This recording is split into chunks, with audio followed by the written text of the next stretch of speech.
रायगड महाराष्ट्रासह देश विदेशातील ताज्या बातम्या पाहण्यासाठी मॅक्स इंडिया लाईव्ह चॅनलला सबस्क्राईब करा आणि बेल आयकॉन दाबायला विसरू नका. मागच्या 2.5 वर्षाच्या कालावधीमध्ये करोनाच्या एक जण बसलेला होता, त्याला अशी उपमा देणं योग्य आहे का?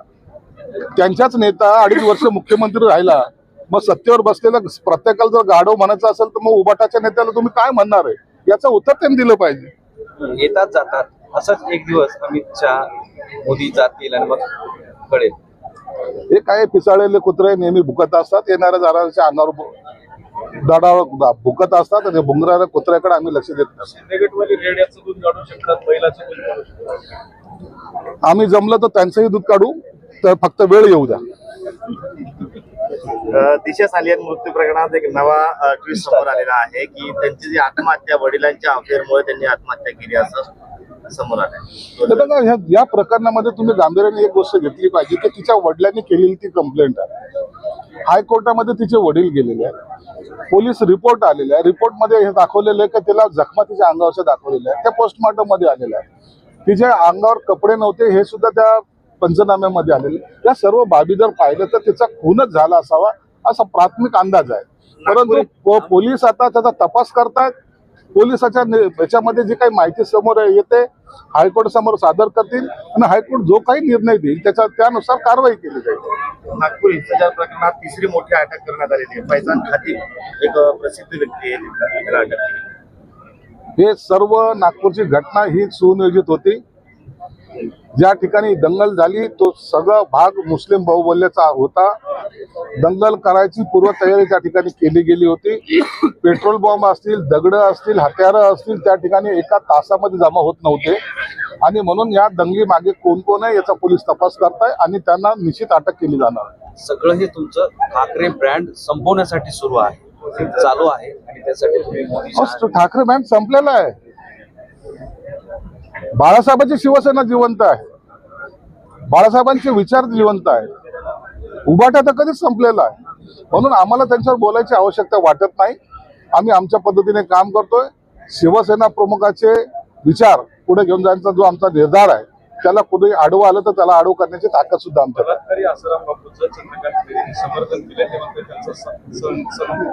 संप्रदाय अजून संपलेला नाही. आरोप असले तरी फक्त त्यांचे आहेत आणि तंत्रमंत्री तरी त्यांच्यासाठी केले होते वगैरे असं समर्थन. अहो, कोणी असेल, कोणताही संत असेल, महात्मा असेल किंवा काही असेल, सर्वांनी ही राज्यघटना मानलेली आहे.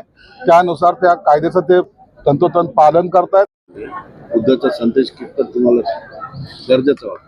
बुद्धाचा संदेश हा नेहमीसाठी संदेश हा उपयोगाचा राहिलेला आहे. कबर हटाव, वाघे हटाव किंवा हे जे काही आहेत हे तात्पुरते प्रयोग आहेत, परंतु बुद्धाचा संदेश हा चिरकाल टिकणारा संदेश आहे. म्हणून त्याची आणि या सर्व घटनाची कुठेही बरोबरी केली जाते. अमित शहाच्या पलीकडे शिंदे सेनेत काहीच दिसत नाही, देश दिसत नाही. हे फक्त अमित शहाचे छत्रछाया असेल तोपर्यंत हे बोलत राहतील असं संजय राऊत. अरे, सत्तेमध्ये जे काय ज्यांच्याबरोबर अलायन्स केली असते त्यांच्याबरोबर राहावं लागतं आणि त्यांच्या नेतृत्वामध्ये जर महाराष्ट्राचं काही भलं होत असेल तर ते करून घ्यावं लागत असतं.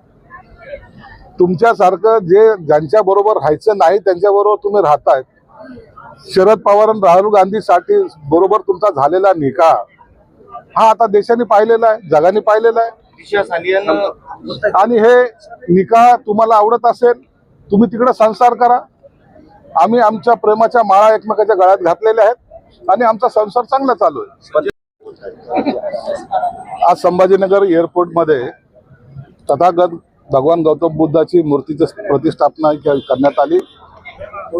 विशेष म्हणजे हा सर्व खर्च येथील औद्योगिक संस्थेमधील पदाधिकाऱ्यांनी स्वतःच्या स्वखर्चाने केलेली आहे. संभाजीनगरमध्ये येताना बुद्धाचा संदेश घेऊन या शहरामध्ये जा हा कदाचित त्याचा सांगण्याचा उद्देश असावा. मग युद्ध नको आम्हाला बुद्ध हवा याची खरी प्रेरणा या शहरापासून आता महाराष्ट्रातील किंवा देशातील येणाऱ्या पर्यटकांना सुद्धा मिळेल अशी अपेक्षा आहे. या सगळ्या वातावरणामध्ये आज संभाजीनगर एअरपोर्ट मध्ये